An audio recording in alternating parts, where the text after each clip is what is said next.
నిర్గమకాండము 22వ అధ్యాయము. ఒకడు ఎద్దునైనను గొర్రెనైనను దొంగలించి దాని అమ్మినను చంపినను, ఆ ఎద్దుకు ప్రతిగా 5 ఎద్దులను, ఆ గొర్రెకు ప్రతిగా 4 గొర్రెలను ఇయ్యవలెను.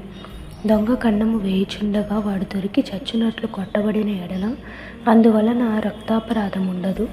సూర్యుడు ఉదయించిన తర్వాత వాని కొట్టిన ఎడల వానికి రక్తాపరాధం ఉండును. వాడు సరిగా సొమ్ము మరలా చెల్లింపవలెను. వానికేమీ లేకపోయిన ఎడల వాడు దొంగతనము చేసినందున అమ్మబడవలెను. వాడు దొంగిలినది ఎద్దైనను గాడిదైనను గొర్రె అయినను సరే, అది ప్రాణముతో వాని ఎద్దు దొరికిన ఎడల 2 అంతలు చెల్లింపవలెను.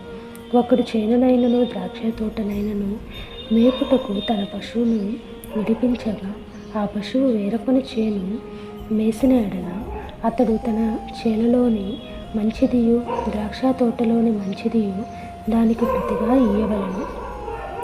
అగ్ని రగిలి ముండ్ల కంపలు వలన పంట కుప్ప అయినను పంట పైరైనను చేనైనను కాలిపోయినడలా అగ్నిని అంటించిన వాడు ఆ నష్టము వచ్చుకొనవలెను.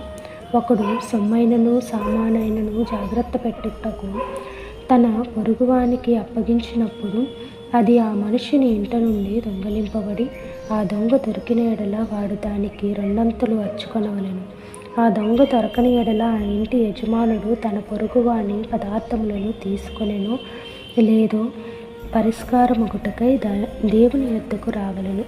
ప్రతి విధమైన ద్రోహమును గూర్చి అనగా ఎద్దును గూర్చి, గాడిదను గూర్చి, గొర్రెను గూర్చి, పట్టను గూర్చి పోయిన దాని నొకడు చూచి ఇది నాదని చెప్పిన దాని గూర్చి ఆ ఇద్దరి వ్యాజ్యము దేవుని యొద్దకు తేపడవలెను. దేవుడు ఎవని మీద నేరము స్థాపించును వాడు తన పొరుగువానికి 2 అంతలు అచ్చుకొనవలెను. ఒకడు గాడిదనైనను ఎద్దునైనను గొర్రెనైనను మరి ఏ జంతువునైనను కాపాడుటకు తన పొరుగువానికి అప్పగించిన ఎడల అది చచ్చినను హాని పొందినను ఎవడునూ చూడకుండగా తోలుకొని పోబడినను వాడు తన పొరుగువాని సొమ్మును తీసుకొనలేదనుకొనుటకు యెహోవా ప్రమాణము వారిద్దరి మధ్య ఉండవలెను. సొత్తుదారుడు ఆ ప్రమాణమును అంగీకరింపవలెను. ఆ నష్టము అచ్చుకొననక్కరలేదు. అది నిజముగా వాని యొద్ద నుండి దొంగలింపబడిన ఎడల సొత్తుదారునికి ఆ నష్టము అచ్చుకొనవలెను. అది నిజముగా చీల్చబడిన ఎడల వాడు సాక్ష్యము కొరకు దాన్ని తేవలెను. చీల్చబడిన దాని నష్టమును అచ్చుకొననక్కరలేదు. ఒకడు తన పొరుగువాని యొద్ద దేనినైనను బదులు తీసుకొని పోగా దాని యజమానుడు దాని యొద్ద లేనప్పుడు అది హాని పొందినను చచ్చినను దాని నష్టము అచ్చుకొనవలెను. దాని యజమానుడు దానితో నుండిన ఎడల దాని నష్టము అచ్చుకొననక్కరలేదు. అది అద్దెదైన ఎడల అది దాని అద్దెకు వచ్చును. ఒకడు ప్రదానము చేయబడని ఒక కన్యకను మరల కొల్పి ఆమెతో శయనించిన ఎడల ఆమె నిమిత్తము ఓలి ఇచ్చి ఆమెను పెళ్లి చేసుకొనవలెను. ఆమె తండ్రి ఆమెను వానికి ఇయ్యనొల్లని ఎడల వాడు కన్యకల ఓలి చొప్పున సొమ్ము చెల్లింపవలెను. శకునము చెప్పు దానిని బ్రతుకనీయకూడదు. మృగ సంయోగము చేయు ప్రతివాడు నిశ్చయముగా మరణశిక్ష నొందవలెను. యెహోవాకు మాత్రమే కాక వేరొక దేవునికి బలి అర్పించువాడు శాపగ్రస్తుడు. పరదేశిని విసిగింపవద్దు, బాధింపవద్దు. మీరు ఐగుప్తు దేశములో పరదేశులై ఇంటిరి గాదా. విధవరాలినైనను దిక్కులేని పిల్లలనైనను బాధపెట్టకూడదు. వారు నీ చేత ఏ విధముగానైనను బాధ నొంది నాకు మొర్రపెట్టిన ఎడల నేను నిశ్చయముగా వారి మొర్ర విందును. నా కోపాగ్ని రగులుకొని మిమ్మును కత్తి చేత చంపించెదను.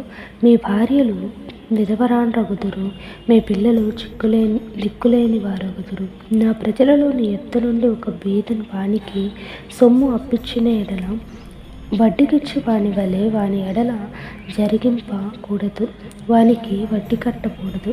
నీవు ఎప్పుడైనను నీ పొరుగువాని వస్త్రమును కుదువగా తీసుకొని ఎడల సూర్యుడు అస్తమించు వేళకు అది వానికి మరలా అప్పగించును.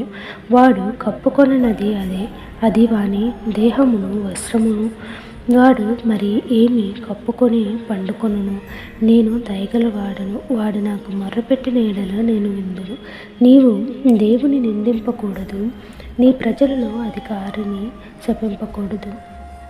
నీ మొదటి సస్య ద్రవ్యములను అర్పింప తడువు చేయకూడదు. నీ కుమారులలో జ్యేష్ఠుని నాకు అర్పింపవలను. అట్లే నీ ఎద్దును నీ గొర్రెలను అర్పింపవలను. 7 దినములు అది దాని తల్లి యొద్ద ఉండవలను. 8వ దినమున దాన్ని నాకు ఇయ్యవలను. మీరు నాకు ప్రతిష్ఠింపబడిన వారు గనుక పొలములలో చీల్చబడిన మాంసమును తినక కుక్కలకు దాన్ని పారవేయవలను.